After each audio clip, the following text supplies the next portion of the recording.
The man who tricked Hitler into losing the war? In the chaos of war, heroes are often the ones who remain hidden, their names buried beneath the weight of history. But sometimes, one person's quiet defiance can alter the course of the world. Juan Pujol García, codenamed Garbo, was one of those people. A Spanish double agent, he played a role in World War II that would become the stuff of legends. A man who tricked the Nazis into losing the war, all without firing a single bullet. It was 1941, and Europe was drowning in blood. The Nazis had their grip on much of the continent, their war machine tearing through nations with terrifying precision. And in the midst of it all, Pujol was a man whose loyalty was as fluid as the tides. A former nationalist during the Spanish Civil War, he was now a man without a country, living in a Spain neutral to the conflict. But it was in this neutrality that the opportunity for deception would take root. While the Axis grew stronger, Pujol began to see an opening.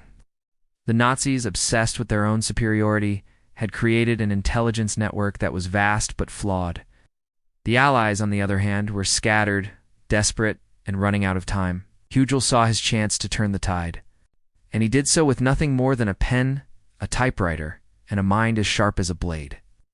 At 3 a.m. on an ordinary morning in 1941, Pujol sat in a dark, dimly lit room, his fingers dancing over the keys of a typewriter.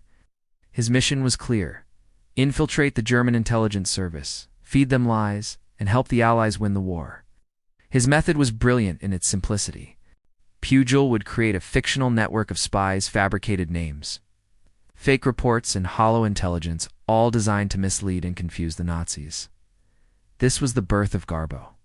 He was not a single man, but a network of operatives, none of them real, except for Pujol himself. He became his own army. The first step was to make the Germans believe in him. He needed to convince them that his network of spies was vast, credible, and reliable. It was a delicate operation requiring a master of deception. And Pujol, already a man of many faces, was the perfect candidate. Through a series of carefully crafted letters and reports, Garbo quickly became a trusted source for the Nazis.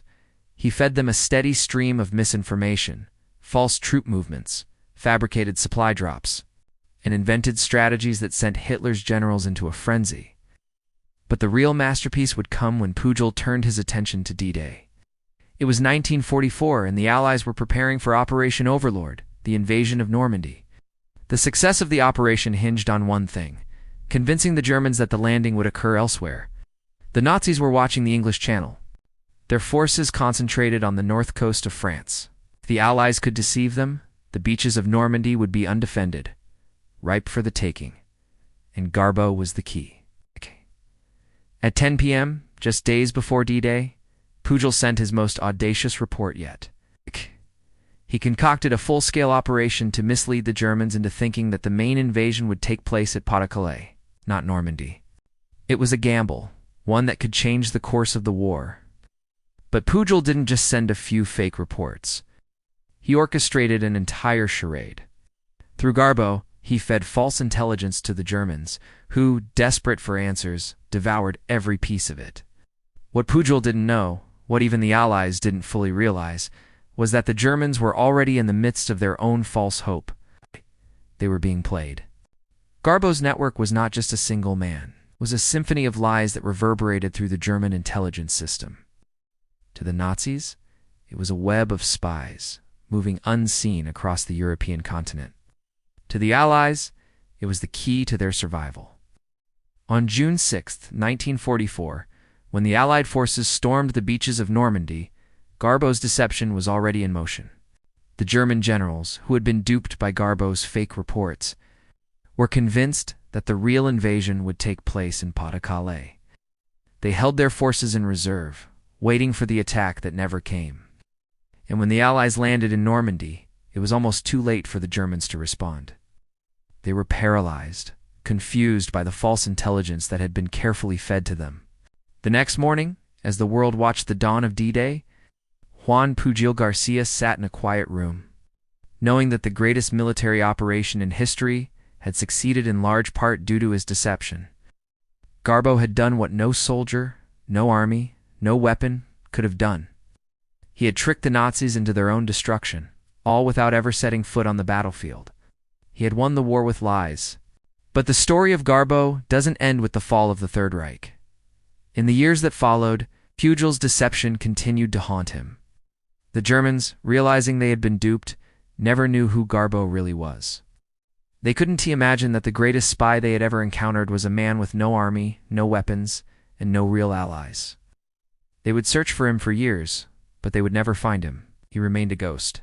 A phantom who had changed the world with nothing more than a pen and a will to survive.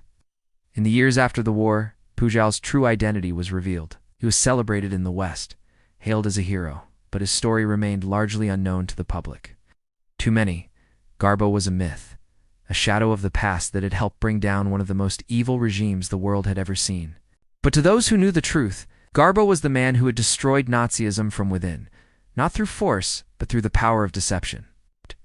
Juan Pujol García lived the rest of his life in obscurity, his name barely known beyond the circle of those who had worked with him. But in the shadows of history, where the greatest heroes are often forgotten, Garbo's story lives on. A man who fooled the most powerful regime the world had ever known. A man who changed the course of the war without ever firing a bullet. The spy who destroyed Nazism, not through violence, but through the perfect illusion. And so as the world remembered D8A, as the world celebrated the end of the war, there was one man whose name remained absent from the history books, a shadowy figure whose greatest victory was not in battle, but in the silent art of deception, Garbo, the man who fooled the Nazis and saved the world.